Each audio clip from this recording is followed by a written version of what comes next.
and welcome to Getting to Know ACS with Tracy and Jasmine. So today we're going to continue our series on domestic violence awareness. So today with us we have Sharon Brown, and she's with the Family Advocacy Program. So welcome, Sharon. How are you today? I'm good. Thank you for having me. Oh, thank you for being here. So Sharon, I know one of your specialties is, teaching couples communication classes and that type of thing. So today we want to have a discussion about what a healthy relationship would look like. As far as how you communicate with each other, what's healthy, what's not healthy, what are some red flags that people should look for, and just let's have a conversation. All right. Well, a healthy relationship, especially in couples, has a lot to do with communication. Okay. It starts with that. And one of the things I always talk about in couples communication is listening more than you talk. It is a big issue with a lot of people. Most people only want to hear what they want to hear, not what is actually being expressed to them. So when people are talking with compassion, the ability to listen with a healthy mindset, not overthink, because I have a lot of people that are worrying about so many different things and they never talk about what's really going on. So in those relationships that are healthy, you have a lot of give and take, compromise. Okay. People that are willing to have a win-win, not I'm going to win and I have to always be right. Okay. That's one of the biggest conversations that we have in our classes, is that a lot of people just want to be right. Okay. I like what you said when you said that a lot of people are just hearing what they want to hear and they're not really hearing what is being said to them. Yes. So can you elaborate a little bit on that? A lot of times, and think about any relationship that you have. A lot of times something can be said, it's based on your tone of voice, based on what perception people have of you. So in a relationship, we get comfortable. Right. We get very comfortable with each other to the point where you disrespect your spouse or partner more than you would the average person on the street. We take offense to how things are being presented because we automatically have things going on in our mind that cause us to have I want to say a slanted view, but it's not realistic. Right. So that is true. I would agree with that, because a lot of times, like you said, we take advantage of the fact that you're always going to be here. Yes. Or we think you're always going to be here. So we're going to just say whatever we want to say to you, however we want to say it, and don't think about the consequences. And then we'll go to a stranger and be so nice to them. Yes, absolutely. And you'll see that everywhere. And a lot of times in relationships that we're seeing now, people are not really talking. Right. They think they're communicating just by having the words come out of their mouth. Right. But the communication's not there. Or they fall for the gestures in the beginning, which is elaborate, right? Is that the correct word? Like, it's extreme. Like, it's like, oh, I'm going to get you these flowers for like 3 weeks straight, and you're just like, he loves me. Like I come home and I have flowers sitting on the porch. It's right. like, oh, I'm special. And then it stops. Yes. And people don't stay in the honeymoon phase. That honeymoon phase comes and goes where the doors are open and the chairs are pulled out, and next thing you know, you're having real situations. Right. And it gets complicated when people aren't expressing how they really feel about it. And when people show them their true selves. Right, because we can hide ourselves for, like you said, during that honeymoon phase. I can be on my best behavior. Yes. But then once that newness wears off and I feel like, oh, I got you now. Yes. Then I can let the real Tracy come out. It's like, absolutely. And as we grow together, I think that's the biggest challenge. Because, over time, the comfortableness of being in a relationship, we take it for granted. Right.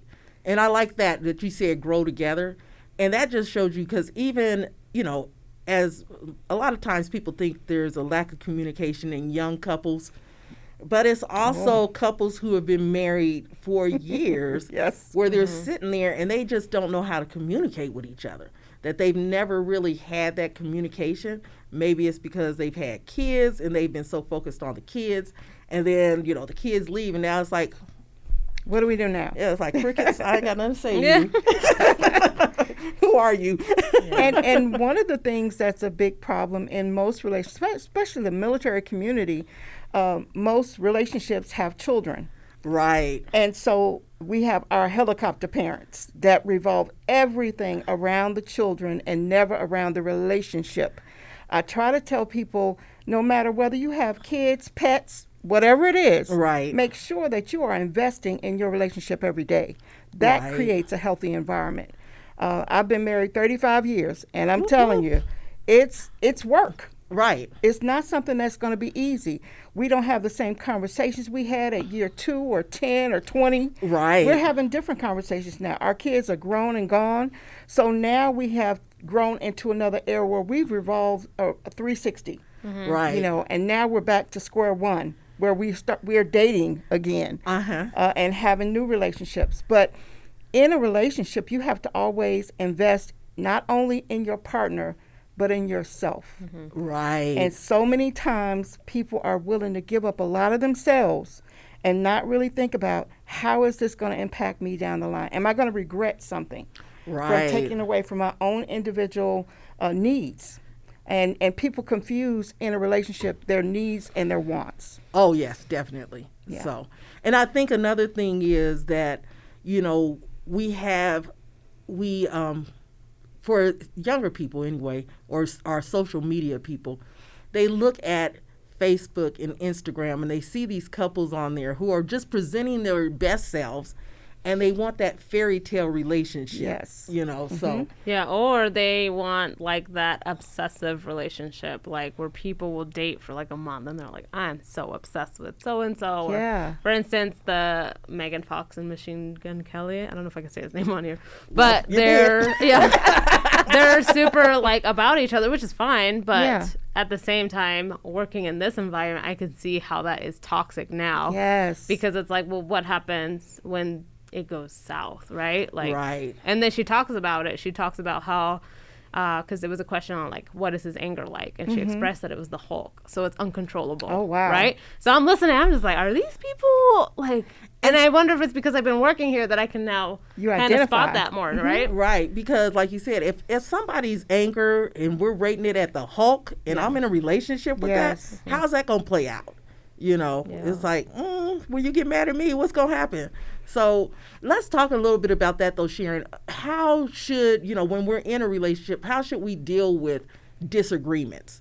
There's going to be a lot of different layers of disagreement, and having disagreement is healthy. Yes. You want to be able to, and I can tell you, butting heads, being an A-type personality, and my husband as well, that's something that you have to work on. Yeah. But we have to, we always have code words. Okay. For each other. Okay. We don't call each other names. Yeah, don't call each other names. But I'll take that back. We call each other crunchy and salty. Okay. So when we get heated, that's what may pop out. Okay. When my tone gets a little edgy, my husband says, and when I get the hand going, my husband will be like, "Ooh, you real salty right now." And I'm like, "No, I'm not." But the reality of it is, we need to notice that in each other. Right. And what triggers one another. And for me, I have to understand what triggers myself first. Right. I'm the only one that can calm me down. And in a relationship, nobody is responsible for how you behave.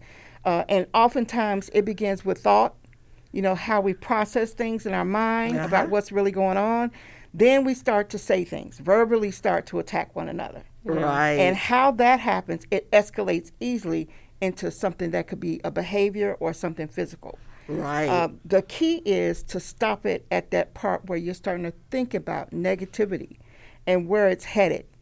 And oftentimes it only takes one person in that relationship to say, we need to stop right now. Right. We need to pause. We need to take a break. We need to really reevaluate what's going on.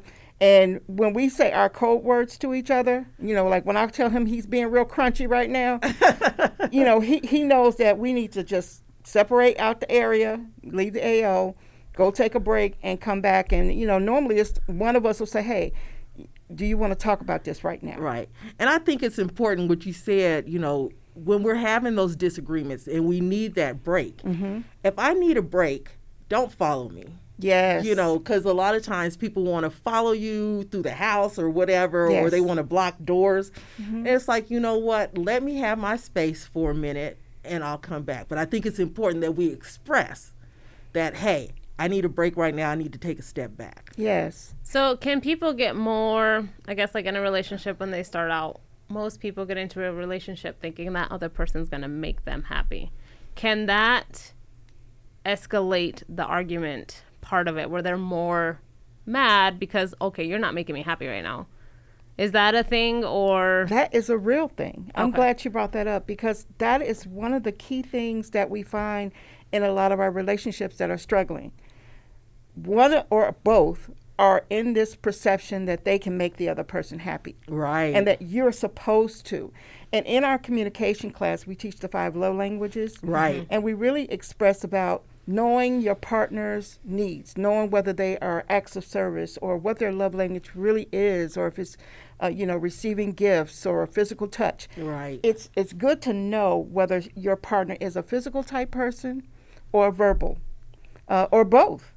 And oftentimes we don't know that, and it changes all throughout the relationship. But what can escalate easily into something that can be a domestic violence situation where it's emotional, it's physical, or it can be almost anything that could be a domestic violence situation. It tends to start with the thought. Right. Goes back to what you said before, the thought going process. back in their own mind, perceiving what's happening, and it may not match up with reality. Right. And so, if people take a good look at your part, being accountable for your, I know, like in my relationship, I always have to take accountability for how I behave. Right. It's never about what my husband does as a reaction to what I do. Right. But I lay it on the line and say, you know what, I was wrong. I was dead wrong for saying this, that, or the other.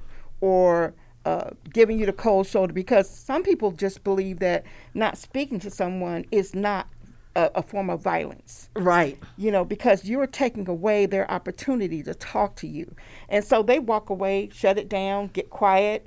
That's another form of emotional. Yes, it's an emotional type of abuse. Right. Especially if that person needs that from you.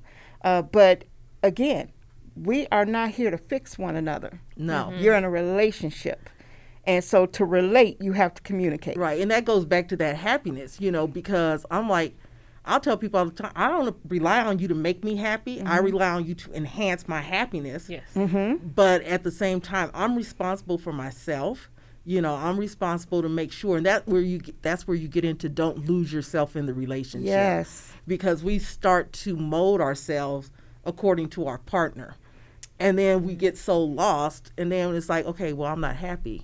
Well, why aren't you happy? Because this person is showing me their true self now.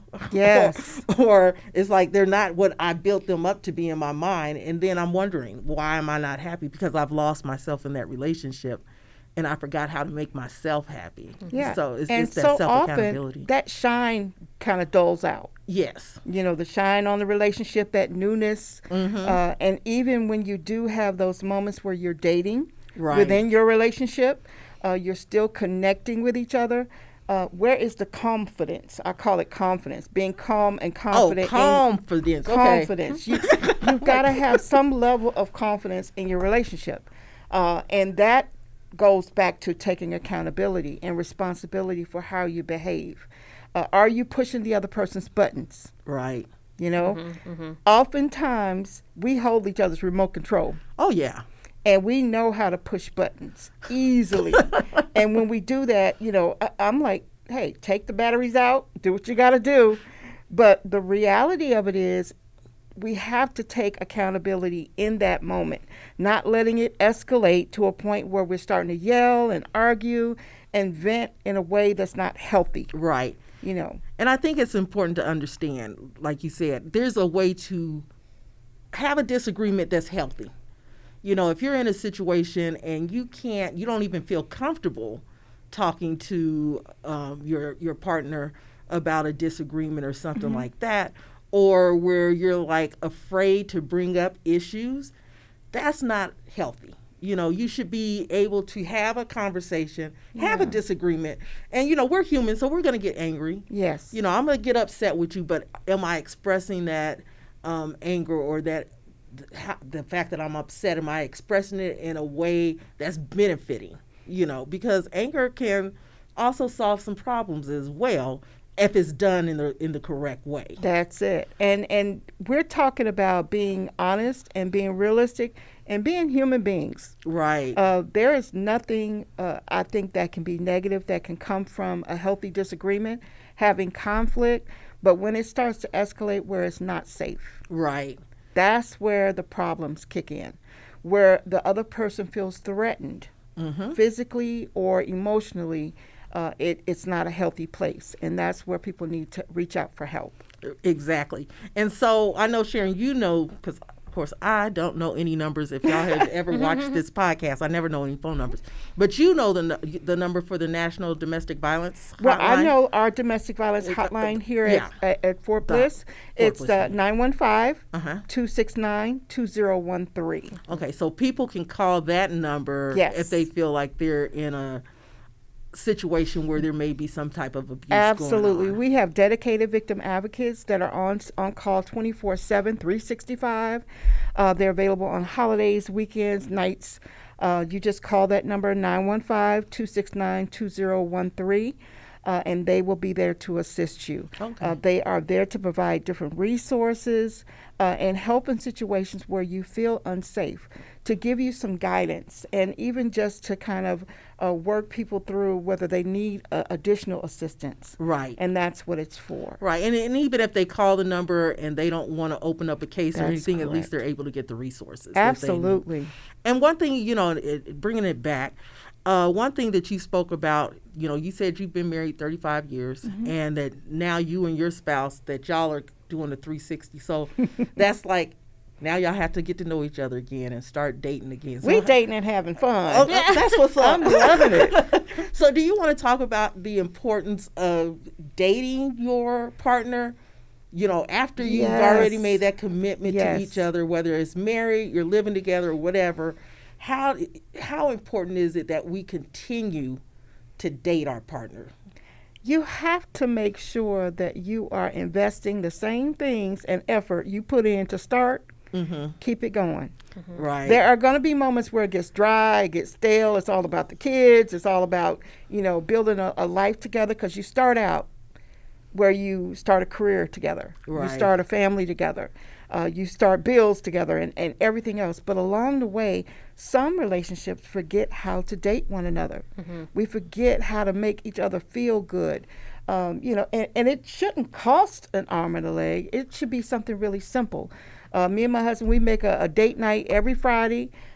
Whether we go somewhere or go in the backyard, pull out a bottle of wine, just sit out and play. So it could be free. Yes, or else having a picnic in your living room. Right. Just making it something that's about you two, where you can connect. We have tech-free days where no technology. I teach them how to tap. I teach them how to do progressive muscle relaxation, different stuff. And he's like, "Don't put a mask on me today." We just have fun together. Right. And it's just about being able to connect in a different way. Because all throughout your relationship, you're going to have days where it's going to be about finances. It's going to be about career. It's going to be about a lot of things. And honestly, there are days when I wake up and I look around, I'm like, "Oh, Lord, he's still here." But the reality of it is, I love my husband to my deepest core. Some days I don't like him. Right. That's the key, because I can love you, but I don't have to like you. There it is. And when you don't like someone, that's going to tell the true test of whether you can communicate well. Right. I tend to, when I communicate and I'm not in the like phase, I'll lower my voice. Okay. And I talk a lot slower. Okay. Because that means he's looking for the seriousness. He's looking for me to jump out and say something. I'll just get real low in tone because I'm thinking. I'm processing before I open mouth, insert foot. Okay. Because a lot of times that's what happens when you're angry, you're upset, you're not in the mood to talk to your partner. Right. But a lot of times I just tell them, "Hey, not right now. Okay. I just really don't want to talk about that right now. Can we hit that later?" And then respect that. Yes. That, it's like, I'm not going to talk about it, but Right. in this moment, I need to process some things before I say some stuff that I might not like. Absolutely. Or you and might not like. Yeah. There has to be boundaries. Oh, yes. We have to have clear lines drawn of what our expectations are as we go along in a relationship. And the most trying times are when you aren't able to say exactly what's on your mind. Right. And express that in a comfortable way. Right. And the last thing I want to touch on, because you just brought it up, are expectations. How does that play out? Oh, wow. Our expectations drive everything. It comes back from our cultural upbringing, our social upbringing, how we were raised in our families, what we saw in our own homes. Right. And our expectations are what we want to achieve together, as partners, as well as what your expectation should be as an individual. Right. Keeping your own independence as well as working together as a team. Building a family together, building wealth together. Those are things that we have expectations for. But how do you get there? Right. How do you move in a way that you respect each other and at the same time make a healthy relationship, build and grow? Right. So, and now where can they learn all these skills that you just talked about? Well, yes, because I need to sign up. So you can have. We have quite a few classes that we offer. Okay. Of course, we offer every month. We have in the Family Advocacy Program, the FAB specialists and educators. We train for 8 sessions. We have all of our classes. We have right now our Screen-Free Marriage. Okay. And then we alternate between couples communication, and we'll have other classes like 6 building blocks of a healthy marriage. Oh, yeah. So those will be other classes that you can take right at ACS. They're free to DOD ID card holders, as well as dependents, retirees. So we don't want to turn away people that want to come in and take classes as individuals as well. Okay. We've had that question where one spouse will be like, well, my partner can't be here, so I'm not going to take the class. I recommend anyone, especially as an individual, take the class for you. Exactly. And the classes, all you need to do is call ACS or go on the website. You can call 915-568-9129. Yes. I'm about to get it mixed up here. 915-568-9129 and speak to our admin, Chantel, and she can register you and give you more information about the classes. They're open to anyone that feels, and you don't have to feel like you have a real big need for it. Right. Any kind of education is growth. Exactly. Can you take it if you're not in a relationship? Absolutely. Oh, okay. Highly recommend a lot of the classes, especially our couples communication class.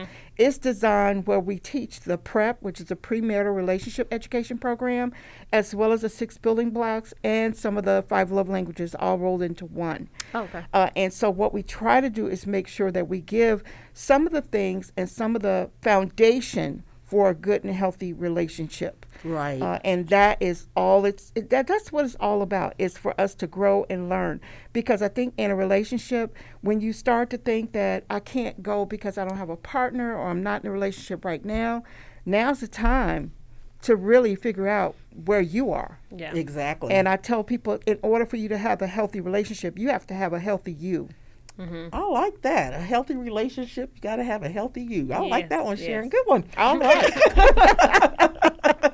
So, as Sharon said, if you want to sign up for any of these classes, just call ACS Family Advocacy Program. And if you miss that number, you can call the main ACS number, and they'll make sure that you get to the right place. These classes are currently being held online. That's correct. Okay, so it's being held online. So, if it's during your lunchtime, just come on and sign up for it. And like she said, you don't have to be in a relationship. And I think it's really good if you're not in a relationship yet, or if you're just getting out of a relationship. Yes. Because you can work on you, and then it'll make you a better person moving forward. Absolutely. So I think that's wonderful. So Sharon, I know we've had you on here before, so I'm going to switch the question up just a little bit. Uh-oh. Okay. So what brings you joy in teaching these couples how to be in a healthy relationship? What brings me joy is watching the development of new relationships. I just recently had a group go through, and one of the gentlemen, it was a really toxic environment for them. And they were really pulling each other, always throwing out the D card, the divorce card. Oh, yeah. And, talking to them. And after having that kind of thing happen, they kind of expressed that even though they had counseling and all kinds of things going on, they never really got to talk the way they did in my class.